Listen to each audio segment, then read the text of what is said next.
भारत माता मंदिर साई नदी के तट पर बसा हुआ मनोरम स्थान, दिव्य स्थान, तपोस्थली है, साधना स्थली है, आध्यात्मिक स्थली है, क्रांतिकारियों की भूमि है, जवानों की भूमि है, किसानों की भूमि है। गंगा नदी की उपशाखा साई नदी के तट पर बसा हुआ ये मोक्षदायिनी, जीवनदायिनी, प्राणदायिनी आप देख सकते हैं। विभिन्न नगरों के यहाँ पर आए हुए स्वयंसेवक बंधु, आत्मी, देवतुल्य भाई एवं शक्ति स्वरूपा माताएं और बहनें ध्यानात्मक आसन में बैठे हुए। जीवन में अगर शांति नहीं है तो जीवन व्यर्थ है।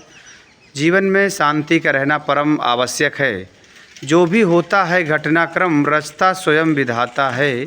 आज लगे जो दंड वही कल पुरस्कार बन जाता है।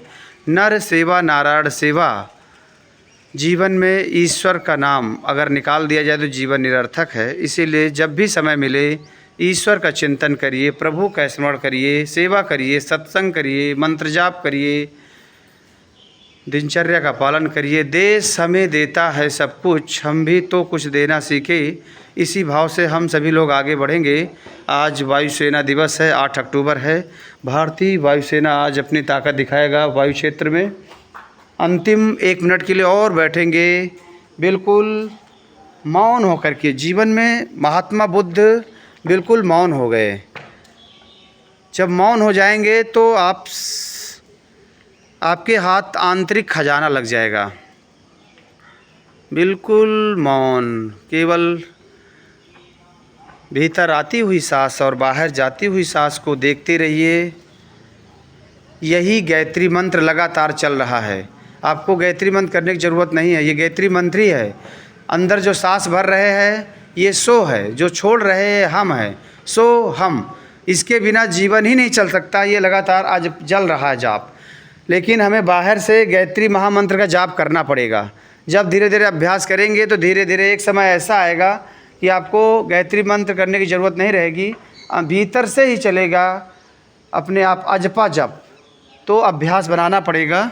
अगर 1 माला डेली करते हैं तो 1 दिन के पाप नष्ट होते हैं। 2 माला जाप करते हैं तो 3 दिन के पाप नष्ट होते हैं। 3 माला करते हैं तो 9 दिन के पाप नष्ट होते हैं। अगर प्रतिदिन आपने 11 माला कर लिया तो आप पिछले 9 महीने के जन्मांतरों के पाप नष्ट हो जाएंगे। और ऐसे बहुत सारे महापुरुष देश में आए और किए, यहाँ तक लोग राष्ट्रपति बन गए। डॉक्टर राजेंद्र प्रसाद का स्टेटमेंट आया कि मैं प्रतिदिन 11 माला जाप करता था गायत्री महामंत्र का, और आज अगर मैं राष्ट्रपति की कुर्सी पे बैठा हूँ तो मैं इसी की शक्ति से बैठा हूँ। उनको खुद नहीं पता मैं राष्ट्रपति बन जाऊँगा। ऐसे कितने महापुरुष धरती पर आए और साधना किया, उच्च साधना किया गुरु के संपर्क में, सानिध्य में, और अपने पूरे जीवन को रूपांतरण कर दिया।